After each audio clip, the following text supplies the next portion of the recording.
A warm good afternoon. A warm good afternoon to one and all. Before, I would like to thank all the speakers who were available with us for last 1 year. Also, the postgraduates who actively participated, their mentors who were available for last 1 year, and also the participants who were the college-wise and sector-wise participants were there. They were actively asking many questions. I was very astonished that they could able to ask these questions, and many of the chairpersons as well as many of the uh, authors were able to answer all those questions. So it was a very great learning experience for all of us. With this informations and concern, I'm moving to this month's program. Now the uh, program is over to Dr. Shivanand. Again, welcome one and all. It is my honor to introduce Professor Dr. Hema Tharoor, Senior Psychiatrist cum Researcher. His name is a well-known name nationally as well as internationally, and also by being associated with the SCARP Foundation. Currently, Professor Tharoor is working as a Senior Consultant Psychiatrist at Apollo Spectra Hospital, Chennai. Briefly tell about already Dr. Shivaraman has mentioned about this Tamil Nadu IPS Research Capacity Building Committee. Under this headed by under the committee of Dr. Shivaraman, this journal club is held every third or fourth Saturday in the afternoon. It is being held successfully all these months under the leadership of IPS Tamil Nadu President Dr. Sabin Ross and his executive committee, and also Dr. Shivaraman of the RCBC and his team. It is meant for postgraduate students of psychiatry residents at Tamil Nadu and Puducherry. But we are honored to have many faculty, practicing psychiatrists and senior psychiatrists as participants of this journal club. In this journal club, we select one academic psychiatrist as a guest speaker, and one of his or her published research work in a journal is taken up for discussion, and then there is a talk on the topic or related topic by the guest speaker. The journal article selected for discussion for today's journal club is Sex Hormones and Psychopathology in Drug-Naive Schizophrenia. This original research article by our guest has been published in the year 2020 in Asian Journal of Psychiatry. Published journal research article will be presented by Dr. S. Ramya, second year postgraduate student in psychiatry from the Trichy SRM Medical College Hospital and Research Center. And this will be moderated by Dr. G. Vanishri. Following journal discussion, we have a guest talk with the topic of management of drug-induced hyperprolactinemia. Coming back to our today's guest speaker, apart from being a senior consultant at psychiatry, she is actively involved in teaching and mentoring psychiatry trainees. She is an active member of various associations, including Indian Association of Private Psychiatrists and Indian Psychiatric Society. Her research experience is vast, with teaching experience lasting more than 25 years and more than 50 index publications. She has been awarded postdoc NIH faculty fellowship in ADHD pharmacogenomics, and she has been given a re-entry grant to study lithium response serotonin transporter gene in bipolar disorder. She has worked as a principal investigator, co-investigator, and for multiple international, national, multi-center funded projects in schizophrenia, bipolar disorder, and OCD. She has been a guide and co-guide for many MD and DNB thesis students. Her achievements are many. Among them, few are: she has been awarded Dr. TMA Pai Gold Medal for Best Research Paper in 2007 by Maha University, and she is also an active part of the International Institute of Psychotherapy and has won Dhruv Kumar Award, having a distinction of won it twice for the best paper in psychotherapy. Her special interests include negative symptoms in schizophrenia, newer treatments in bipolar, and OCD. Now over to Dr. S. Ramya for the journal article presentation. The title of the article is Sex Hormones and Psychopathology in Drug-Naive Schizophrenia. About the journal, it's published in Asian Journal of Psychiatry, available in volume 52, published on 18/4/2020. And the impact factor for Asian Journal of Psychiatry is 3.8 as of 2024, and site score is 5.8. The authors are Dr. Hema Tharoor, Grishma Mohan, Subhashini Gopal from Schizophrenia Research Foundation, Chennai. Introduction. Recent literature highlights a possible role of Sex hormones, prolactin, estradiol, and testosterone in the onset and severity of early onset schizophrenia. However, findings has been inconsistent, particularly for estradiol and testosterone. Prolactin, a hormone regulated by dopamine in the hypothalamo-pituitary axis, is elevated in patients taking antipsychotics due to D2 receptor blockage. Measuring prolactin in drug-naive patients provided a clearer understanding of its association with the illness, free from medication-related confounding. Some studies suggest that lower prolactin levels may be linked to positive or paranoid symptoms, possibly reflecting the heightened dopaminergic tone. Stress-related hormonal changes and pituitary enlargement in the early psychosis further support a neuroendocrine link.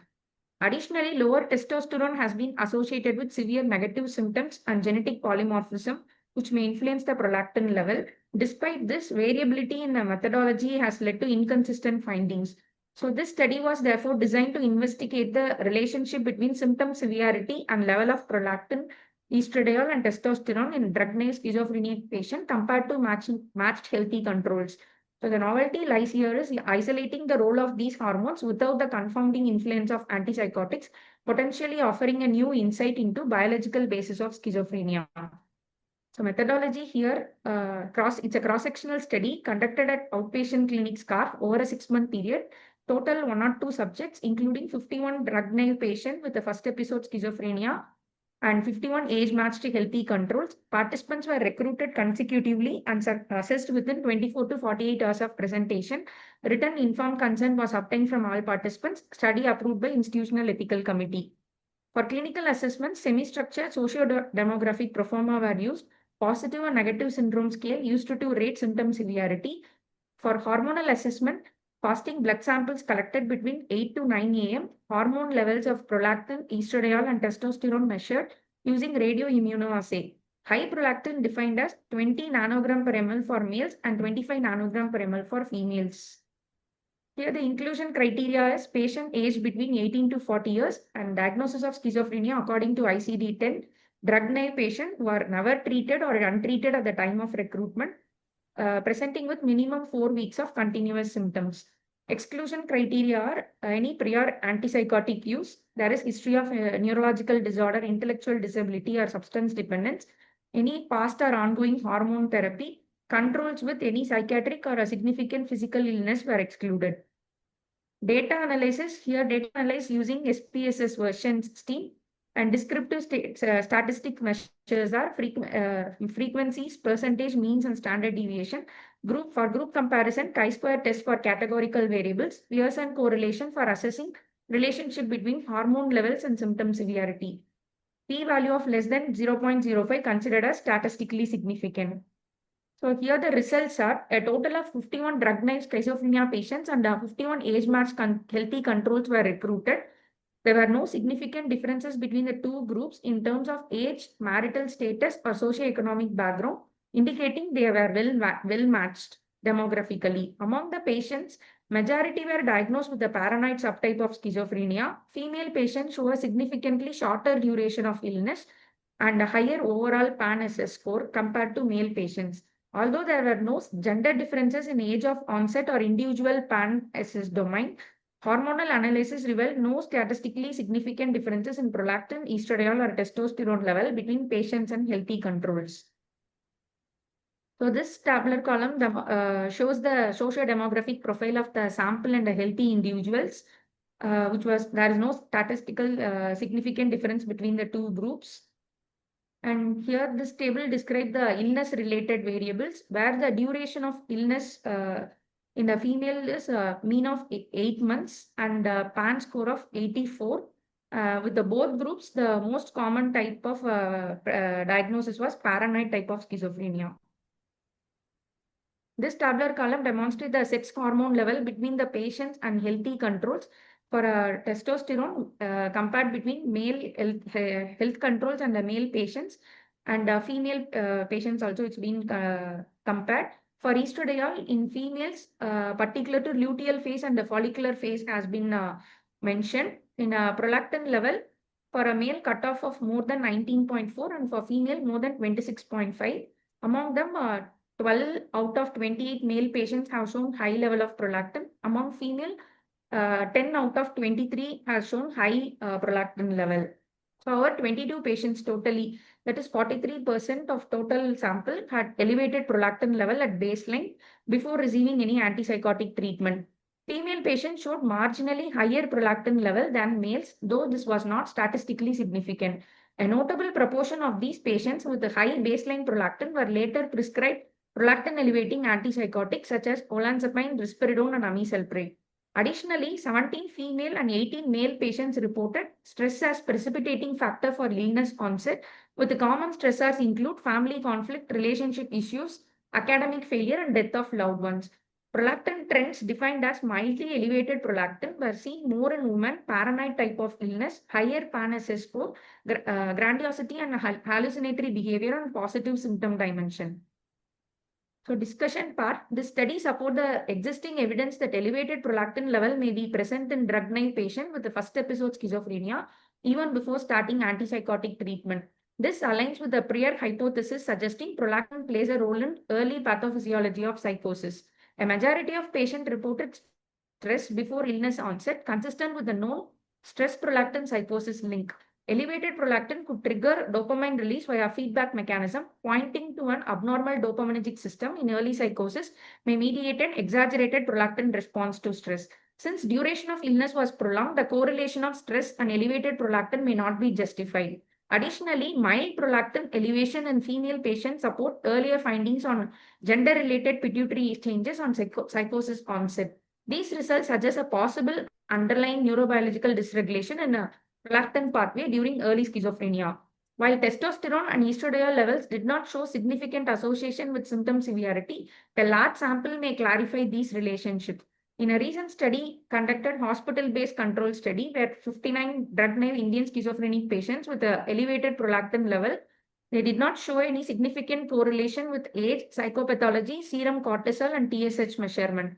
Moreover, a stress-mediated hormonal dysregulation leads to greater activation of the hypothalamo-pituitary adrenal axis with increase in number and size of corticotroph cells has been proposed in early psychosis. Unfortunately, cortisol was not measured in this study to test this hypothesis. In addition, the early identification of hyperprolactinemia in drug-naive patients with the first episode schizophrenia may be useful in clinical setting to guide treatment decision and to manage antipsychotic drugs over the time. In this study, prolactin elevating drugs were prescribed in patients with a normal or high prolactin. This explained the variation seen in clinical practice where high prolactin patient at baseline received prolactin elevating drugs and experienced the effect of hyperprolactinemia. However, the prolactin trends in this study are noteworthy and point towards prolactin level being considered as a potential putative biomarker in first episode drug-naive schizophrenia. This highlights a gap in personalized prescribing practice. The limitations mentioned in the study include lack of cortisol measurement, macroprolactin assay, absence of serial hormonal tracking, small sample size. A prospective study of correlating serial measurements of prolactin and drug response would have generated more robust findings. The conclusion is this study found that baseline prolactin levels were higher in women, particularly those with paranoid subtype and more severe illness as measured by PAN-SS. In contrast, baseline estradiol and testosterone level did not show significant association with psychopathology. This preliminary findings support the potential of prolactin as a putative theranostic biomarker in drug-naive first episode schizophrenia. Further research with a larger sample and longitudinal follow-up is warranted to validate its clinical utility. So the author declared a no conflict of interest and no quoted funding. A critical appraisal for this journal. Did the study address a clearly focused issue? Yes, the study clearly focused on evaluating the association between sex hormone levels and symptom severity in first episode drug-naive schizophrenic patient versus healthy control.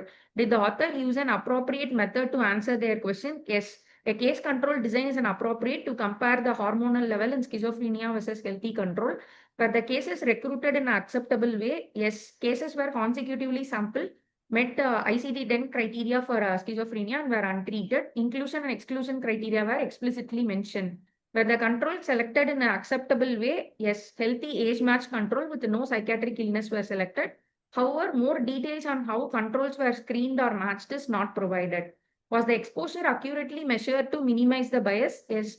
Hormonal levels were objectively measured using radioimmunoassay under standardized condition, measures were same for both the groups. Aside from exposure, did the group have similar characteristics? No. There were differences in socioeconomic status and employment group between the groups, and these confounders were not fully adjusted for. Have the authors taken account of confounding factors? Can't tell. Some confounding factors like stress, menstrual phase, or socioeconomic differences were described but not fully adjusted in statistical analysis. Was the treatment effect large? Yes. Elevated prolactins was associated with higher PAN score and specific symptoms like grandiosity and hallucination, particularly in women. Was the estimate of treatment effect precise? Can't tell. P-values are provided, but confidence intervals for hormonal level differences are not clearly reported. No odds ratio are calculated. Do you believe in the results? Yes, results are plausible and aligned with some prior studies, but the limited sample size and lack of control for confounding weakens the strength. Can the results be applied to your population or context? Yes, the findings are relevant in psychiatric clinical setting and could inform hormone screening in first episode schizophrenia. Will the results of this study fit with other available evidence? Yes, the study supports previous research showing prolactin dysregulation in schizophrenia, though estradiol and testosterone links remains unclear. So overall, the positive part of the article is it's a well-defined case and control groups. Objective hormonal assays mentioned, focused research question, clinical relevance in schizophrenia management. And negative factors are limited adjustment for confounders, small sample size, and no reporting of power calculation or effect size. And some unknown factors are a longitudinal impact of hormonal differences, role of stress and cortisol, impact of baseline hormonal level on treatment response. Thank you. As I think as clinicians, and this is one very common side effect, and generally I think what happens is that we don't routinely ask. I know the paper talked about assessment and all that, but considering the cost, we don't in clinical practice routinely ask for prolactin assessment unless they come with the adverse side effects. So this presentation was more to look at how do we manage when people come with drug-induced hyperprolactinemia, and it's a very common side effect that is seen. So the very common adverse effects are menstrual irregularity, gynecomastia, and like I said, sexual dysfunction in both sexes. And it is dose dependent. I just want to highlight that for postgraduates here. So I had slides of where I'm talking about even a child with autism. We routinely write risperidone, very low dose. So somebody who comes with a 0.5 mg risperidone who has a delay in periods and had a prolactin of 120 with a 20-year-old male with paranoid schizophrenia with 4 mg risperidone. Actually, I had seen this individual the male patient who came with galactoria for 3 days and prolactin was more than 400. Also, sometimes patients tell you about decreased libido, has regular cycles, no symptoms of hypothyroidism. A very common culprit is this levosulpiride, which gastroenterologists use for GERD. So remember, levosulpiride is again the whole amisulpiride component, the whole group. So that also can elevate. So always check for the other prescriptions and other medications they are on. And what would you do? Amisulpiride, again, somebody who has no galactoria, regular cycles, but could report of sexual side effects, please check for prolactin levels. Like I mentioned in the paper, more than 25 nanograms in women and 20 in men. Just checking, any luck with opening the PPT? Okay. Hello? And it's very, very important to, I talked about, so any value more than 200 to 250 is considered as, have to look at, just check out of prolactinomas, but mostly hypothyroidism, renal failure, hepatic failure, PCOS are all common causes for, raised prolactin levels. Hello, is the slides opening? Hello? Okay. Everybody's here? I mean, like, you all can hear me?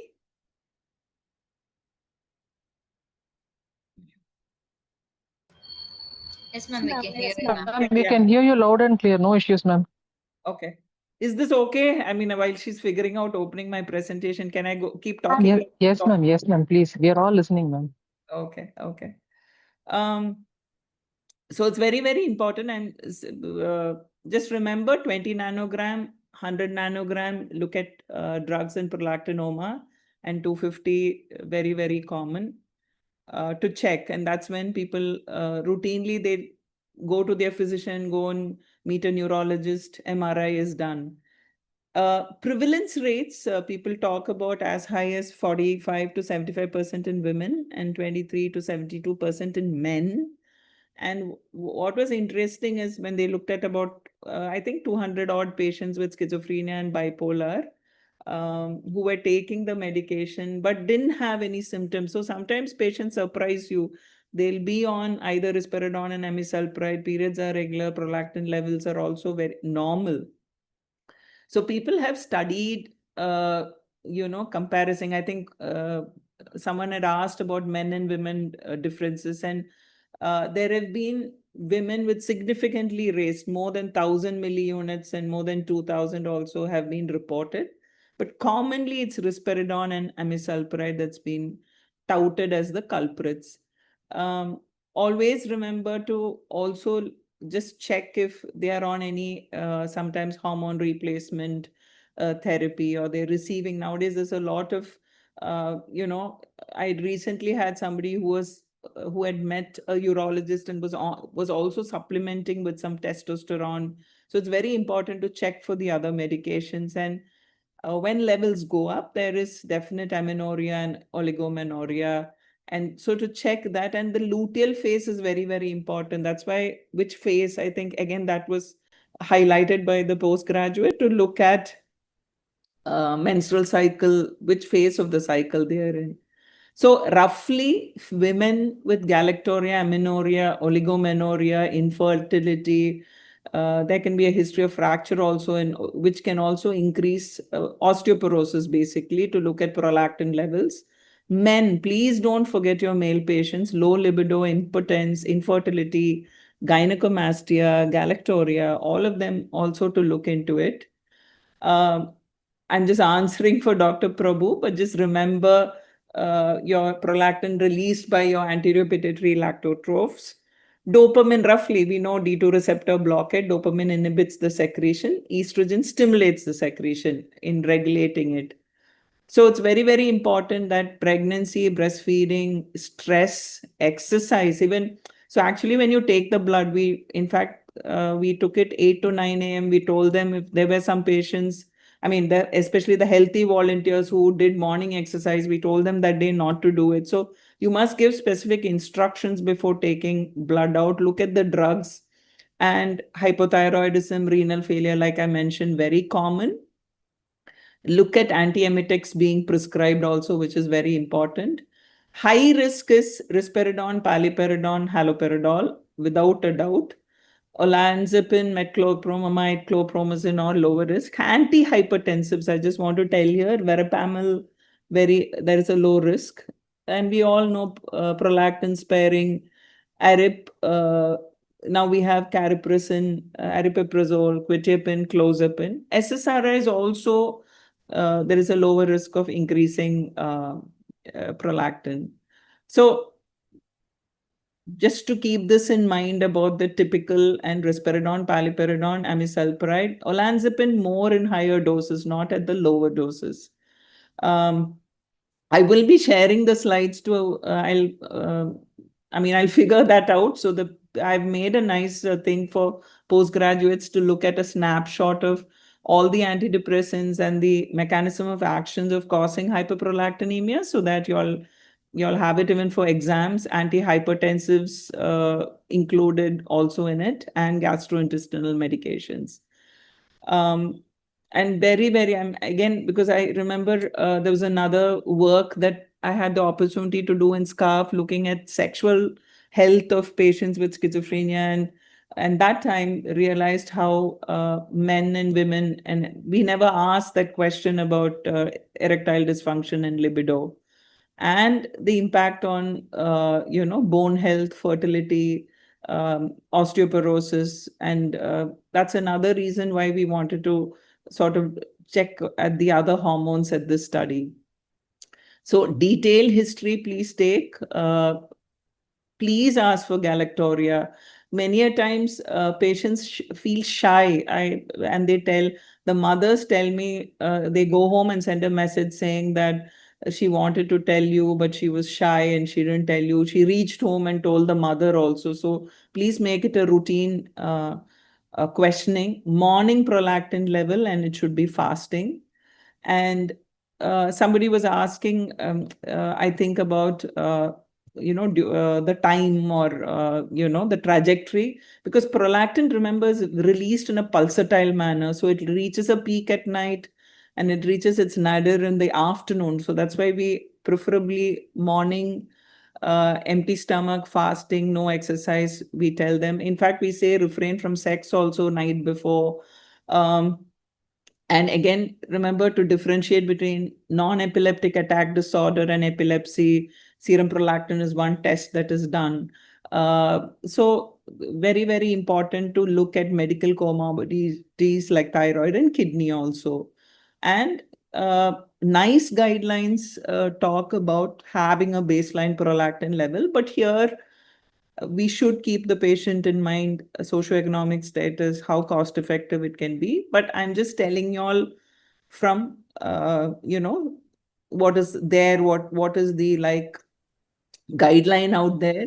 There's no regular consensus on how regularly you need to monitor. But if you do a follow-up monitoring and 3 months after a treatment, if you can do a prolactin level, it's been recommended. Somebody was asking about prodromal.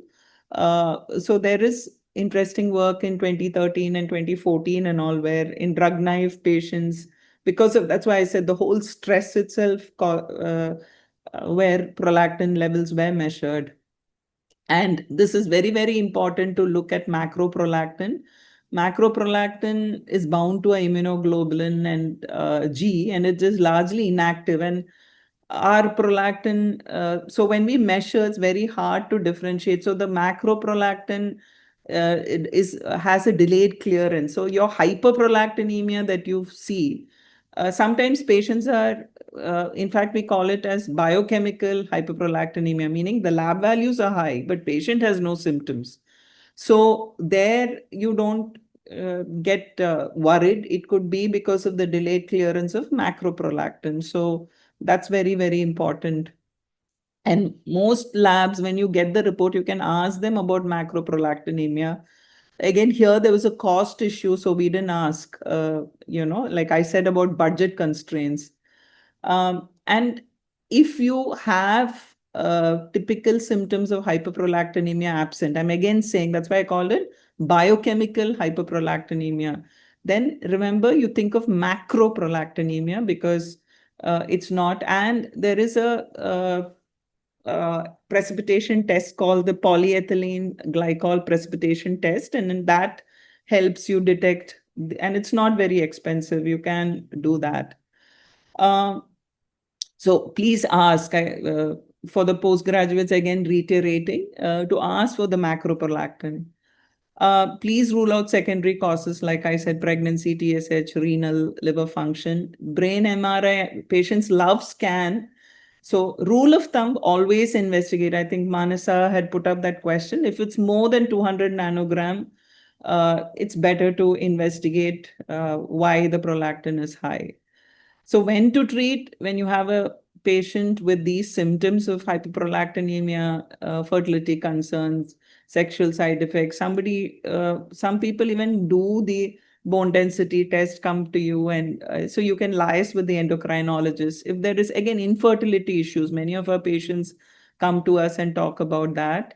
So that's when you have to check the prolactin. So easy to say. Now, how do you manage the rule of thumb people say is either reduce the medication, add prolactin sparing medication. So if you have risperidone at 6 mg, make it 4 mg, add aripiprazole. But if he's a good responder to risperidone, so if there's galactoria, because it is very offending to the patient, sometimes, we explain it to them. That's why psychoeducation and explanation very, very important. If you stop the drug, if it's clinically feasible to stop it, wait for about 72 hours for clearance and then recheck after 3 days. Okay. So that keep it in mind. So switch medication, consider stability, very, very important, and cross taper whenever possible. Make sure you liaise with an endocrine. Please write a clear note, because endocrine or the other specialist will just put one random statement, stop all medication, and your patients will relapse. So make sure you do it. We all know of bromocriptine and gabagoline that is given, but keep in mind that that can worsen the psychosis. So you're reducing it, add prolactin sparing. You can add very high, give gabagoline twice a week, but keep in mind about the psychosis worsening with bromocriptine. Again, 3 to 6 months, measure it. Abroad, they suggest even prolactin level after 2 to 4 weeks. There have been, like I said, estrogen helps. So people on, in fact, look at even hormone replacement, especially osteoporosis. And so monitor breast cancer risk is very, very important. And even testosterone therapy. Now, a lot of people who are receiving injections, monitor PSA, cardiovascular risk, very, very important. And also, so I wanted to even just highlight in pregnancy that it's very, very important to, what do we do when somebody is pregnant and, when you're giving the drugs. I'll just talk about it in a minute. But remember, after getting the baseline, always determine which, sometimes they're on polytherapy, right? So you don't just, don't reduce both at the same time, because keep in mind about the risk of relapse. And very, very important is that sertraline, paroxetine, citalopram, TCAs, all of them can increase prolactin. And you don't have to keep checking it as a routine testing, because it is expensive to the patient. Always remember that ideally, if you have a baseline, it'll be nice. But many a times, most of the time, we don't have a baseline. So like I reiterated, a 3-day gap and then repeating it. If it's very high and they are panicking, stop the drug for 3 days and repeat the level. Standard, what is said is a single blood test showing a very high level of more than 2000 is considered sufficient to confirm hyperprolactinemia. Please ask for sexual side effects. Arizona Sexual Experiences Scale and Glasgow Side Effects Scale are very, very important. Also remember prolactin level tolerance. So soon after discontinuation, levels can, sort of return to normal. Depot, let's say somebody's on depot, injectable antipsychotic, normalization takes about 6 months. And there have been studies of, where people have reported even more than 6,000 milliunits. And young female patients, keep it in mind, are at a greater risk than elderly male. We talked about gender differences. And so there again, using prolactin sparing is very useful. And dose reduction, just keep in mind, again, reiterating about relapse rates. And so easier takeaway message, you have somebody with risperidone and galactoria. If he's not a good responder, switch to aripiprazole. But if he's a good responder, just reduce the drug, add aripiprazole. Prolactin will be normalized within 2 weeks. 5 mg will be sufficient. Sometimes a higher dose is needed, and you may have to add gabagoline. Mostly nowadays, even cariprazine is used, but depending on the condition that you're treating. Very, very important to give gabagoline, you can even do it twice a week or thrice a week, and look at prolactin levels and measure them serially and to see how it's reduced. B6 is a coenzyme, vitamin B6 of dopa decarboxylase, and this sort of induces dopa to dopamine, and rise of prolactin is reduced. It's much cheaper than gabagoline, so you could write B6. There are some publications which I've added in my presentation, and you all can look up at it. 50 to 200 mg in divided doses, B6 and prolactin levels. Patients who have osteoporosis, hypogonadism, women and men, like considering HRT. So I have very clear, have a liaison with endocrine and OBGYN when you're dealing with this. We can manage, you don't have to send to an endocrine. So antipsychotic induced hyperprolactinemia can be managed by us. But when it's very high, and if you're suspecting a pituitary adenoma, then liaise with the expert. So I have made a flow chart. So if you, before starting the medication, if you can take a fasting baseline, but we don't mostly. So if the person comes to us and then there is symptoms and you check, or if you have the luxury of checking before you start. If it's normal, you don't need. If it's abnormal, mild to moderate and high. So usually mild to moderate is considered that units which I'd put up for low and high. If it's nano milli international units, it's less than 2000 is mild to moderate, more than 2000 is high. Asymptomatic, again, you just wait. Symptomatic, what I said, and consider doing the MRI scan. Psychotropics during pregnancy, which I just wanted to highlight, kindly discontinue. Like would love the audience also to comment. I've had 3 people who were referred. In fact, 2 of them had come from Niman's. Aripiprazole induced abortion. They said they started, and then olanzapine by and large preferred. Antidepressants, you continue. That's the, even the drug that the person was most comfortable on or showed good response to. And again, here lies during pregnancy with the OBGYN. Otherwise, generally a dictum is passed by the gynecologist to stop all our drugs. So practice points, remember, medications, please identify the medication. Medication-induced prolactin level will only range between 25 to 100 mainly. Antipsychotic, antidepressant, hormonal, antihypertensive. I'm again and again repeating gastrointestinal agents like the omeprazole, levosulpiride. In fact, it has a very funny name called Happy L.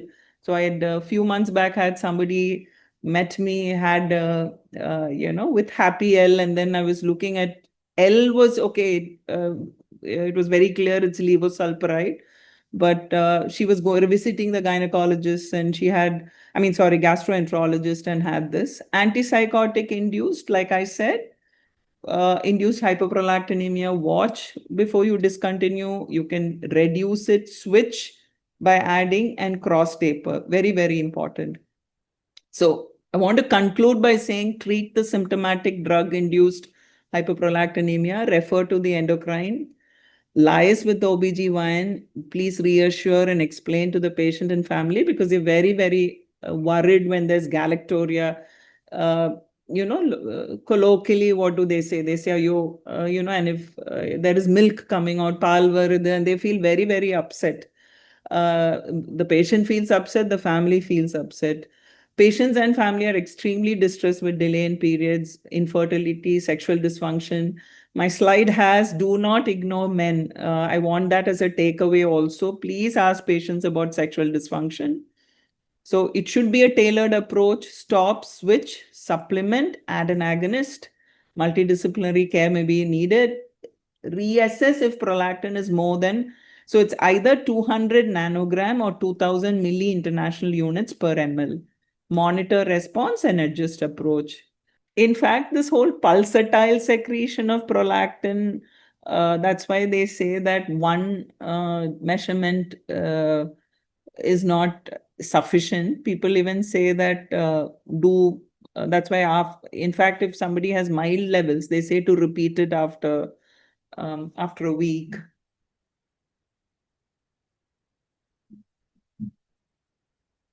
So morning, if somebody's prolactin is high, let's say mild, evening it is normal. So in fact, they advise for a repeat test, the whole circadian variation with prolactin release. And it's very interesting. Follicular phase prolactin level rises by afternoon. Luteal phase, it peaks in the late evening. So all this also very important.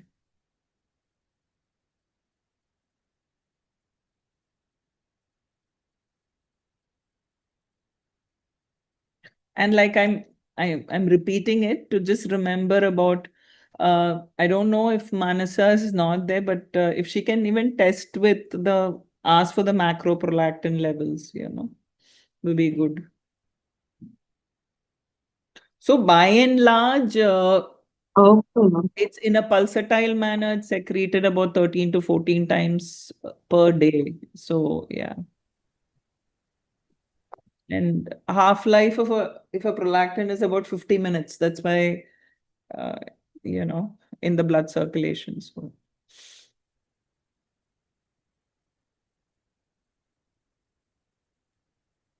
So abroad, when they've done work, they have looked at 3 testing at a gap of 20 to 30 minutes because of this. Like to confirm in mild cases, they said do in the gap of 20 to 30 minutes, 3 testings. Here it will be very costly. So yeah, I mean, cost effectiveness.